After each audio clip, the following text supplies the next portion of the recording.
Happy New Year everyone! Gabi, paabot pa mga po New Year pero pagkadugay-dugay na tulugan si Tito. Couple na New Year ko guys. Kagapon, I think natapos ko man ang kay kagawad, kay video kay Daslaw.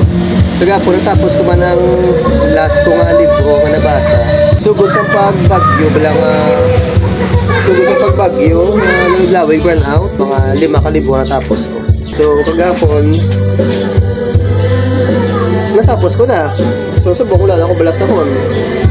So, I think kinala ko naman mag-order the one libro. Book lover na ko na. So, anyway guys, Happy New Year liwat.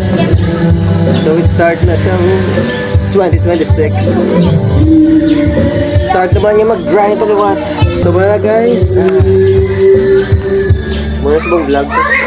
Get ready with me.